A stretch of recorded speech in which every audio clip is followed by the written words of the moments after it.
마거릿 대처 이후 26년 만에 여성 지도자로 길을 모았던 테리사 메이 영국 총리가 결국 브렉시트의 벽을 넘지 못하고 취임 2년 10개월 만에 사퇴를 했습니다.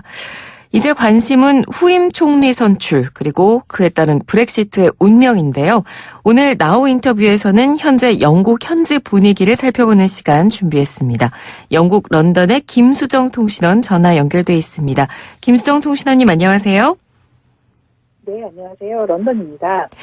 예, 이 메이 총리가 현지 시간으로 지난 24일에 총리 관저 앞에서 사퇴 성명서를 발표했습니다. 한국 언론에서도 좀 많이 보도가 됐었는데 이 성명서에 어떤 내용이 담겨 있었나요? 네, 메이 총리는 새로운 총리가 국가를 이끄는 게 영국의 이익을 위하는 일이라는 게 확실해졌다면서 6월 7일자로 보수당 대표직을 사퇴한다고 밝혔습니다. 또 내 임기 내에 브렉시트를 이행할 수 없게 된 것은 유감이라면서 의원들로부터 EU 합의안을 지지받기 위해 모든 것을 다했지만 슬프게도 실패했다고 인정했는데요. 브렉시트를 성사시킬 수 없었던 것은 두고두고 아쉬움으로 남을 것이라면서 자신을 몰아붙인 보수당 내 강경 브렉시트파들에게 불만을 드러내기도 했습니다. 네. 또 메이 총리는 타협은 더러운 말이 아니다. 인생이란 타협에 달려있다는 말을 인용하기도 했고요. 이어서 자신이 두 번째 여성 총리였지만 마지막 여성 총리는 아닐 것이라는 말도 덧붙였습니다. 마지막으로 영국 역사상 두 번째 여성 총리로서 일할 수 있었던 것은 인생의 영광이었다면서 내가 사랑하는 나라를 위해 봉사할 수 있는 기회를 갖게 돼서 아주 큰 고마움을 가지고 일해왔다. 이렇게 말하면서 울먹이기도 했습니다. 예. 방금 말씀하신 대로 메이 총리가 원래는 좀 감정을 드러내지 않는 성격으로 굉장히 유명하잖아요. 그래서 뭐 메이봇이다 이런 별명도 있었고요. 그런데 이번 사퇴 성명만큼은 좀 달랐습니다. 저도 화면을 봤는데 내내 뭐 성명서를 읽는 목소리도 굉장히 좀 떨리는 느낌이었고 마지막에 그 봉사할 수 있는 기회를 가졌다는 데 감사한다 이 말을 하면서는 결국 눈물까지 보였죠. 네, 그렇습니다. 말씀대로 테레사 메이 영국 총리는 본인도 인정했듯이 좀처럼 감정을 드러내지 않는 성격입니다. 총리직에 오른 뒤 지난 3년간 한결같이 표정도 굉장히 굳어있고 날카로운 목소리를 유지했죠. 네. 메이 총리는 그 영국 성공의 목사의 딸로 1981년 교통사고 후유증으로 아버지를 잃고 이듬해 어머니도 같이 잃었습니다. 남편인 필립 메이와는 그 결혼은 했지만 자녀는 없고요. 그동안 메이 총리에 대해서 차갑다 이런 반응이 줄을 이뤘었는데요. 평소 강경한 이미지였던 그가 성명서 낭독 도중에 목소리가 떨리고 끝내 울음을 터뜨려서 여론을 깜짝 놀래켰습니다. 네, 뭐 이런 반응에 대해서 영국 언론이나 영국 여론은 어떤 반응을 보이고 있나요? 한마디로 메이 총리 눈물에 의외다, 놀랍다는 반응이 대부분입니다. 하지만 그동안 인기를 너무 많이 잃은 탓인지 동정론보다는 더 일찍 물러났어야 했다. 이런 반응이 줄을 이루고 타임이 너무 늦은 게 아닌가 이런 평가도 많았습니다. 예. 또 그동안 그랜펠 타워 화재 같은 여러 참사 현장에서도 감정의 동요를 거의 보이지 않았던 만큼 눈물까지 보인 그 이번 사태가 메이 총리에게는 큰 상처로 남을 거라는 반응입니다. 네. 사실 메이 총리가 브렉시트로 찬반 여론이 굉장히 팽팽하던 가운데 구원투수처럼 취임을 했기 때문에 초반에는 굉장히 기대감이 컸습니다. 저희가 이야기 중에도 나왔지만 마거릿 대처 이후에 26년 만에 영국에서 여성 지도자이기도 했고요. 그런데 그런 기대가 이런 실망감으로 변하게 된 결정적인 이유는 어디에 있을까요?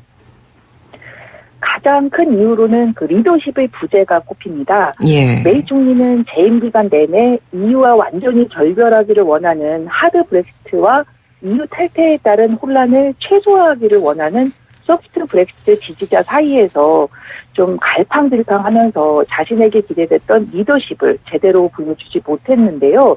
결정적인 미스는 2017년 6월 발생했습니다. 네. 브렉시트 협상 과정에서 야당의 반발이 지속되니까 메이 총리는 조기 총선이라는 승부수를 던졌는데요. 자신의 협상 전략에 국민의 지지가 충분하다고 판단해서 조기 총선을 통해서 안정적인 과반을 확보한 뒤에 이와 협상을 진행한다는 전략을 세웠었죠. 네. 하지만 잇따른 테러가 터지고 치안은 불안해졌고요.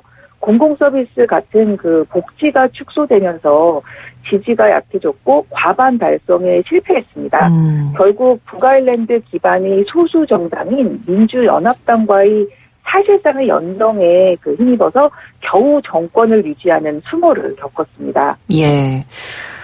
굉장히 많은 우여곡절이 있긴 했습니다만 지난해 11월에는 그래도 EU와 브렉시트가 합의에 도달을 했었는데 정작 영국 국내 정치권의 반발에 직면했던 게 결국 치명적이라고 봐야겠죠. 예, 그렇습니다. 영국 하원은 두 차례의 합의안 승인 투표를 모두 부결시킨 데 이어서 브렉시트 합의안 중 EU 탈퇴 협정만 따로 떼어내서 실시한 표결에서조차 승인을 거부했습니다. 예. 또 야당과 보수당 내 브렉시트 강경론자에 더해서 정권 유지를 위해 손을 잡았던 민주연합당이 브렉시트 합의안에 대해서는 반대 의사를 굽히지 않은 점도 치명적이었습니다. 네. 이런 과정에서 메이 총리는 지난해 12월이죠. 보수당 내부에서 불신임 위기를 맞았고요. 올해 1월에는 노동당 정부 불신임 추진으로 인해 표결을 벌여야 했습니다. 네. 두 차례 위기를 모두 잘 넘기는가 했지만 메이 총리의 리더십은 이미 약해질 대로 약해진 상황이었고요. 그럼에도 메이 총리는 브렉시트를 잘 완수하겠다 이런 의지를 굽히지 않았는데요.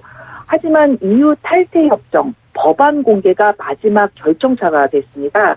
메이 총리는 지난 21일 EU 탈퇴 협정 법안의 뼈대를 공개하면서 하원이 원한다면 브렉시트 제2국민투표 개최, EU 관세 동맹 잔류를 수용할 수 있다는 입장을 밝혔습니다. 예. 하지만 바로 이 점 때문에 여당 내의 브렉시트 강경론자들은 더 이상 메이 총리와 함께할 수 없다고 결정을 했고요. 헌트 외무장관, 다비드 내무장관 등 핵심 강요들마저 메이 총리의 등을 돌리면서 고립됐습니다. 결정적으로 지난 23일 보수당 평의원 모임의 브래디 의장이 24일 메이 총리를 만나서 사태와 관련한 구체적인 일정을 제시할 것이다. 이렇게 푸시를 했고요. 결국 메이 총리는 사퇴하게 된 겁니다. 네. 자, 이제 보수당은 새로운 당대표 선출을 위한 준비에 들어갈 텐데 앞으로 절차가 어떻게 되나요? 네, 메이 총리 후임을 둘러싸고 보수당 내에서 본격적인 대권 경쟁이 벌써 불이 붙었습니다. 네. 후보자가 최대 10명에 이를 거라는 관측도 나오고 있는데요. 보수당 당대표 선출은 2단계로 이루어집니다. 처음에는 보수당 의원들이 투표로 최다 득표자 2명을 뽑은 다음에 이들 명단을 전국 12만 명 당원들에게 보내서 투표로 당락을 선택하게 되는데요. 네. 보수당은 6월 셋째 주부터 6월 말까지 최종 후보를 2명으로 압축한 뒤에 7월 말까지 최종 선출을 해서 차기 총리를 확정한다는 계획입니다. 당선자는 노동당의 조기 총선 요구 같은 반대와는 상관없이 일단 당 대표와 총리직을 맡게 되고요. 예. 메이 총리는 6월 7일 정식으로 당 대표에서 물러나지만 경선이 끝날 때까지는 총리직을 계속 수행할 예정입니다. 예, 그렇군요. 이 후임 당 대표 겸 총리로 지금 언론 보도 내용을 보면 보리스 존슨 전 외무장관이 가장 유력한 후보로 지금 꼽히고 있는 것 같던데 이 사람은 어떤 인물입니까? 네, 존슨 전 장관은 자타공인 대표적인 브렉시트 강경파죠. 네. 존슨은 그동안 메이 총리 브렉시트 합의안을 비판하면서 EU와의 재협상이 필요하다는 입장을 밝혀왔습니다.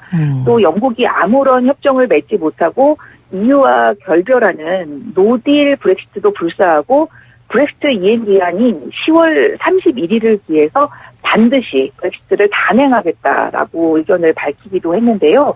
존슨의 이런 입장은 보수당 내 EU 잔류나 협상 뒤에 EU를 탈퇴하자는 소프트 브렉시트 지지파들의 반발을 얻고 있습니다. 네. 이래로 스튜어트 국제개발부 장관은 이미 만약에 존슨이 총리가 되면 내각에 합류하지 않겠다 이렇게 공언했을 정도입니다. 그렇군요. 이 존슨 전 외무장관에 대한 영국 내 여론은 어떤 평가가 나오고 있나요? 엇갈리는 평가인데요. 네. 영국 총리가 되기엔 평소 보여온 막말과 편가르기 정치 위험성이 크다. 이런 의견도 적지 않습니다. 보리스 존슨은 금발 더벅머리에 배낭을 맨 채 자전거로 출퇴근을 하는 괴짜로도 유명한데요. 네. 이 때문에 보리스 매니아로 불리는 열성 지지자도 많고요. 기자 출신으로 TV 토크쇼 같은 데 나와서 거침없는 직설화법과 유머로 인기를 끌었었고, 이를 바탕으로 런던 시장 연임에도 성공하면서 승승장구했었습니다.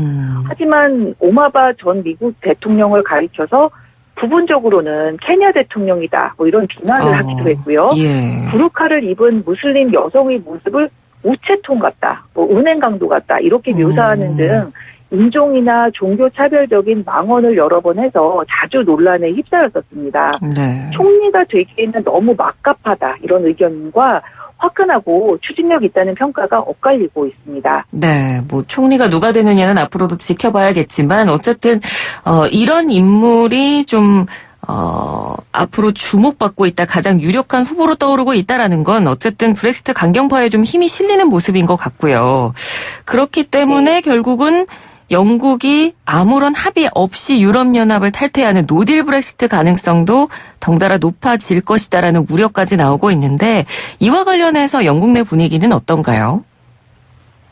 네, 영국 차기 총리 유력 후보들은 전체적으로 관세 같은 안전장치가 마련되지 않더라도 또 노딜의 상황을 감수하겠다. 그리고 10월 말 유럽연합에서 반드시 탈퇴하겠다는 입장입니다. 예. 또 EU 정상들도 브렉시트 기한 연장에 부정적인 입장이고요. 즉 누가 차기 영국 총리에 선출돼도 노딜 브렉시트가 발생할 가능성이 높게 점쳐지고 있는데요.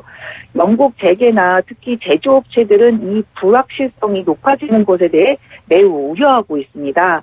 제조업체들은 공급망이나 EU 노동력, 관세 등 수십 년간 EU 단일장 체제 아래에서 이에 맞춰서 움직여왔기 때문에 민감할 수밖에 없는데요. 그렇죠. 지난 몇 년 동안 브렉시트의 여러 가능성에 대비해서 움직여왔는데 새 총리가 선출되고 지도부가 자리를 잡아서 또 브렉시트가 어떤 방향으로 윤곽이 드러나기 전까지는 또다시 혼란스러운 상황을 마주하게 돼서 불만의 목소리가 아주 높은 상황입니다. 네, 그렇군요.